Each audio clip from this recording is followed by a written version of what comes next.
तुला राशि के मित्रों, राहु का आधिपत्य शुरू हो गया है। आपके पंचम भाव में राहु देव इस वक्त कुंभ राशि में विराजमान है और पंचम भाव में राहु अपना कुछ नया खेल दिखा सकते हैं, या पॉजिटिव होने वाला है या फिर कुछ नेगेटिविटी हो सकती है। ये जानते हैं इस राशिफल में, क्योंकि ये आपके कई चीजों से जुड़ा है। आपकी प्रेम से, आपके संतान से, आपके भाग्य से, आपकी शिक्षा से, आपके नेटवर्क से, आपके लगन से, आपके व्यक्तित्व से, और सबसे बड़ी बात आपके लाभ से जुड़ा हुआ यह राशिफल है। पांचवा भाव मेरे मित्रों, पांचवें भाव में इस वक्त तुला राशि में राहु विराजमान है, जो शतभिषा के तृतीय नक्षत्र में आने के कारण बहुत पावरफुल हो गए हैं। वैदिक एस्ट्रोलॉजी में कहा गया है कि जब तृतीय नक्षत्र में, वो तृतीय चरण में राहु आते हैं तो उनकी पावर बहुत बढ़ जाती है। पांचवा भाव बुद्धि का है, प्रेम का है, संतान का है, रचनात्मकता का है और निर्णय का भाव है। तो देखिए, सबसे पहली बात, क्या प्रेम संबंधों में अचानक से आपको कुछ उलझन सी लगने लगी है? क्या आपको लगने लगा है कि यार मेरा प्रेम वास्तव में मेरा है या नहीं? कहीं कुछ इस प्रकार की उलझन तो आपको नजर नहीं आ रही? तो मेरे मित्रों, राहु यहां पर क्या कुछ अलग इशारा कर रहा है? नहीं। देखिए, राहु इस वक्त शनि की राशि में विराजमान है और शनि 6th हाउस में विराजमान है। तो क्या कह रहे हैं राहुदेव? राहुदेव कह रहे हैं कि आप वास्तव में जिनसे प्रेम करते हैं, आप उनके लायक हैं क्या? वास्तव में आपका सच्चा प्रेम है? ये थोड़ा सा भ्रम आपके मन में आ सकता है, लेकिन यदि वास्तव में आप अपने प्रेमी प्रेमिका से बहुत प्रेम करते हैं, सच्चा प्रेम है, तो ये आपके प्रेम को अब बहुत बढ़ा रहे हैं। 25 जनवरी के बाद कुछ इस तरह की स्थिति यदि आपको महसूस होने लगी है तो कमेंट्स करके अपने इस एस्ट्रोशावर मित्र को जरूर बताइएगा। दूसरी बात, शिक्षा में लेकर के भी अभी तक आपको कहीं ना कहीं कुछ लोग ऐसे हो सकते हैं जिनको कुछ कंफ्यूजन सा फील हुआ हो। 25 जनवरी के बाद हो सकता है कि आप में से बहुत सारे ऐसे लोग हों जिनको शिक्षा में स्थिति स्पष्ट नजर आने लगी है, लेकिन फिर भी वो निर्णय लेने से पहले सोच रहे हैं कि क्या जो मैंने सोचा है क्या वो सही है। तो मेरे मित्रों, वैसे तो ये सब चीजें आपकी कुंडली पर डिपेंड होती हैं, लेकिन गोचर के अकॉर्डिंग जो इस वक्त गोचर में स्थिति बनी हुई है वह कहती है कि राहुदेव इस वक्त आप जो निर्णय लेंगे वो आपके लिए बहुत लाभदायक हो सकता है। क्यों? क्योंकि देखिए, राहु को भ्रम कहा गया है, कोहरा कहा गया है, धुंध कहा गया है, लेकिन जब धुंध छटती है तो प्रकाश, उजाला आता है। और राहु अंधकार नहीं देता, राहु उजाला देता है। और वो उजाला आप कैसे प्राप्त कर सकते हैं? जब उस धुंध को हटाएंगे। धुंध को कैसे हटाएंगे? धुंध को हटाएंगे अपने आत्मविश्वास से।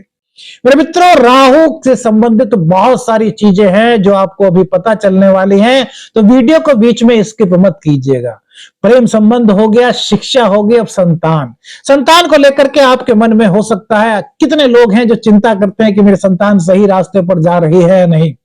संतान आपसे सारी बातें बताती है, आपके पास आकर के समय भी आपको देती है, फिर भी आपको लगता है कि नहीं यार, कहीं ना कहीं कुछ ना कुछ तो उलझन है। यदि आपके मन में भी कुछ इसी तरह के विचार हैं तो अब राहु यहां पर संकेत दे रहा है कि संतान को लेकर के आप सजग तो रहें, संतान पर ध्यान तो दें, लेकिन बेवजह की कोई भी आपकी उलझन है, कोई शक है तो उसको निकाल दें। क्योंकि पंचम भाव के स्वामी शनिदेव हैं और शनिदेव 6th हाउस में बहुत कारकत्व की भूमिका में होते हैं और राहु शनि से अलग नहीं है। राहु केतु को शनि के चेले कहा गया है। तो अब आप अपने भ्रम को निकाल दीजिए। बस ये ध्यान दें कि बच्चे से आपकी बात हो, बच्चे से आपका कम्युनिकेशन होता रहे। नया मौका मिल सकता है, शिक्षा में आगे बढ़ने के लिए नए संकेत राहु दे रहे हैं। अब बात करते हैं इनकी 5वीं दृष्टि की। 5वीं दृष्टि इनके 9th भाव पर है और यहां पर मिथुन राशि। हाँ, क्या कहने, बुध की राशि पर राहु की नजर। बुध और राहु मित्र, क्योंकि राहु बुध की राशि को अपनी राशि मानता है, कन्या को भी, मिथुन को भी, इसलिए वो बुध को अपना मित्र मानता है। तो 9वां भाव होता है हमारे भाग्य का, हमारे गुरु का, हमारे धर्म का और हमारे जीवन की दिशा का। तो राहु यहां पर कह रहा है कि भैया, अब तक यदि आपके मन में सवाल था कि आपका भाग्य आपके साथ क्यों नहीं दे रहा, तो राहु कहता है कि राहु क्या कहता है, ध्यान से सुनिए। वो कहता है कि भाग्य ऐसे साथ नहीं देता, वो कहता है कि आपको अपनी सोच बदलनी होगी, आपको अपना चलने का तरीका बदलना होगा, आपको खुद को अपडेट करना होगा, आपको अपने अंदर नई रचनात्मकता लाने होगी। तो भाग्य का सपोर्ट मिलने की संभावनाएं भी आपके साथ बहुत ज्यादा बढ़ जाएंगी। सोच बदलने से आपका भाग्य भी बदल सकता है। यही राहु का संकेत इस वक्त तुला राशि वालों के लिए बना हुआ है।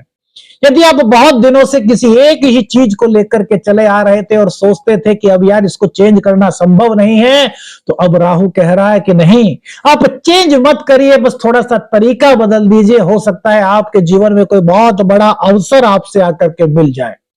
नई सीख और नए मार्ग इस वक्त मिल सकते हैं। गुरु की कोई सीख आपके जीवन में एकदम से आमूल चूल परिवर्तन का कारक बन सकती है। जो लोग सीखने और समझने के लिए तैयार हैं, उनके लिए यह समय एक बहुत नई और सकारात्मक दिशा देने वाला मेरे मित्रों बनता हुआ नजर आ रहा है। राहु की दृष्टि अब सीधे आपके 11th हाउस पर है। यहां पर सूर्य की राशि है। सूर्य और राहु आपस में शत्रु है। आप सबके मन में यही विचार होगा कि सूर्य और राहु तो आपस में शत्रु हैं, फिर यार यहां पर अब लाभ की मात्रा जो है वो घट जाएगी, मित्रों से सहयोग नहीं मिलेगा। तो मेरे मित्रों, 11वां भाव लाभ का है, नेटवर्क का है, इच्छाओं का है और बड़े लक्ष्य का है। यदि आपकी कुंडली में सूर्यदेव मजबूत स्थिति में है, तो यहां पर आपके लाभ के नए मार्ग बन सकते हैं। आपकी इनकम के नए सोर्स जनरेट होने की संभावनाएं राहु के कारण बन सकती हैं, क्योंकि राहु के बारे में कहा जाता है कि वो अचानक देता है। लेकिन यहां पर राहु शनि की राशि में विराजमान है, तो राहु अचानक नहीं दे रहा। राहु क्या दे रहा है? जितनी आपके पास योग्यता है, वो कह रहा है कि अपनी योग्यता को और बढ़ाइए, और फिर आपके सामने एक ऐसा मौका ला सकता है जिसकी शायद आपको भी कभी उम्मीद नहीं थी। जो आपका नेटवर्क है, जो आपके मित्र हैं, वे आपके लिए इस वक्त फायदेमंद बन सकते हैं। कुंडली में सूर्य देव का मजबूत होना यहां पर बहुत जरूरी है मेरे मित्रों, क्योंकि देखिए क्या होता है कि जब 11th हाउस के लॉर्ड मजबूत होते हैं और 11th हाउस पर जब राहु जैसे किसी ग्रह की दृष्टि पड़ जाती है, तो ये भाव एकदम से बहुत ज्यादा एक्टिव हो जाता है। क्योंकि राहु को क्या कहा गया है? राहु को कहा गया है कि वह जिस ग्रह के साथ बैठता है, उस ग्रह की पावर को बढ़ा देता है, और जहां देखता है वहां पर कुछ ऐसे परिवर्तन करता है जिसकी आदमी को उम्मीद नहीं। तो इसके लिए 11th हाउस के लॉर्ड का मजबूत होना बहुत जरूरी है, और आपके 11th हाउस के लॉर्ड होते हैं सूर्यदेव। यदि आपकी कुंडली में सूर्यदेव मजबूत है, जो आपके सपने थे वो इस वक्त पूर्ण हो सकते हैं। आपके अंदर का बस एक बात ध्यान रखना, ईगो अपने अंदर बिल्कुल भी मत आने देना, गुस्सा मत आने देना, आत्मविश्वास रखना, लेकिन आत्मविश्वास उसकी अति से बचना। लाभ में थोड़ी देरी तो हो सकती है यदि सूर्य आपकी कुंडली में पीड़ित है, लेकिन लाभ की संभावना यहां पर राहु बना रहा है। और वो कैसे बनेगी? जब आप आत्मविश्वास के साथ आगे बढ़ते जाएंगे। राहु की दृष्टि आपके लग्न पर होगी। सूर्य की राशि, वो शुक्र की राशि है। शुक्र और राहु मित्र हैं, क्योंकि शुक्र दैत्य गुरु हैं और राहु दैत्य। ये भाव आपका व्यक्तित्व है, आत्मविश्वास है, आपके निर्णय लेने की क्षमता है। यहां पर राहु के कारण आपके मन में अब इस तरह के विचार आएंगे जिसके बारे में शायद आपने सोचा नहीं था। आपको यह नहीं पता चलेगा कि यार आप भी इस दिशा में सोच सकते थे। घबराइए मत, दिशा कोई गलत नहीं होगी। देखिए, कभी कभी परिस्थितियां ऐसी होती है कि हम बहुत कुछ सोचते हैं, लेकिन अब जैसे एक चित्र बनाना शुरू किया कैनवास पर, हमारे मन में एक बहुत सुंदर तस्वीर है कि हम एक बहुत सुंदर तस्वीर बनाएंगे, और हम उसको बनाने के लिए लग गए।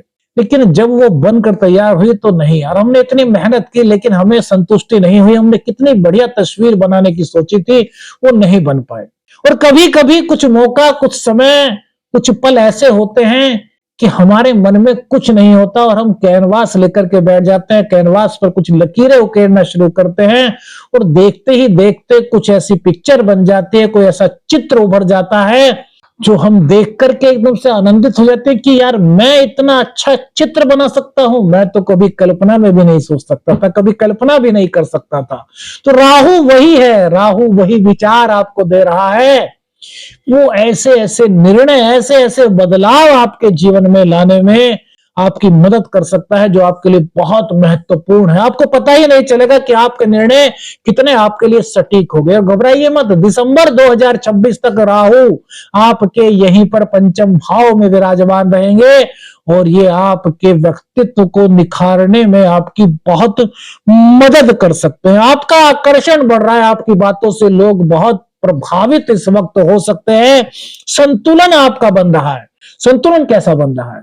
अब तक हो सकता था आप जो कार्य कर रहे थे उसमें संतुलन ना बैठा पा रहे हो, घर का काम ऑफिस में ले जा रहे हैं, ऑफिस का काम घर पर ला रहे हैं, और दोनों ही काम में क्या आप कुछ सामंजस्य की कमी महसूस कर रहे थे? कितने लोग महसूस कर रहे थे हमें बताइएगा, कमेंट्स करिएगा, अपनी राय बताइएगा मेरे मित्रों, क्योंकि अब वो समय है जब आप अपनी चीजों को वहीं पर रखेंगे जहां पर उनके रखने की जगह है। जैसे ऑफिस में जो भी काम कर रहे हैं बड़ी तल्लीनता से करेंगे, लेकिन ऑफिस के वर्कलोड को अपने घर पर नहीं लेकर के आएंगे, और अपने घर के जो भी लोड है, जो भी काम है, उनको अपने ऑफिस में नहीं लेकर के जाएंगे। यानी कि संतुलन आप बनाने में इस वक्त बहुत कामयाब हो रहे हैं। तुला राशि, शनिदेव आपके 6th हाउस में बैठ करके वैसे ही आपके लिए इस वक्त बहुत अच्छे शुभ संकेत दे रहे हैं, और वही राहु का शतभिषा के तृतीय नक्षत्र में जाना आपके लिए एक बहुत बड़े नए सकारात्मक परिवर्तन की शुरुआत दिखाई देती है। राहु आपकी जिंदगी में क्लैरिटी को लेकर के आया है। राहु आपकी जिंदगी में लाभ के नए रास्ते खोल सकता है और आपको पहले से बहुत अधिक समझदार बना सकता है। लेकिन एक बात याद रखिए, जो धैर्य रखेगा वह आंखें बढ़े हो, वह आगे बढ़ेगा। और भ्रम अपने अंदर बिल्कुल भी उत्पन्न मत होने दीजिए, क्योंकि राहु की जो प्रवृत्ति कही गई है वो कही गई है भ्रम की। एकदम से भ्रम, कंफ्यूजन पैदा कर देते हैं, जिसको हमें कहते हैं धुंध। तो उस भ्रम से बाहर निकलिए, अपने ऊपर विश्वास कीजिए। अगर आपको लगता है कि ये बातें आपके जीवन से जुड़ी हुई हैं तो कमेंट्स में लिखिए जय राहुदेव, जय बाबा गुरु गोरखनाथ, और चैनल को सब्सक्राइब कीजिए, क्योंकि अगली राशि के संकेत मेरे मित्रों क्या कहते हैं उसको भी आप अगली राशि में देख सकते हैं। क्या पता वृश्चिक राशि, जिसके हम बारे में बताएंगे, वो आपके मित्र की हो, आपके पार्टनर की हो, या आपके घर में से किसी और की हो। आदेश आदेश लखने अंजन, हर हर महादेव।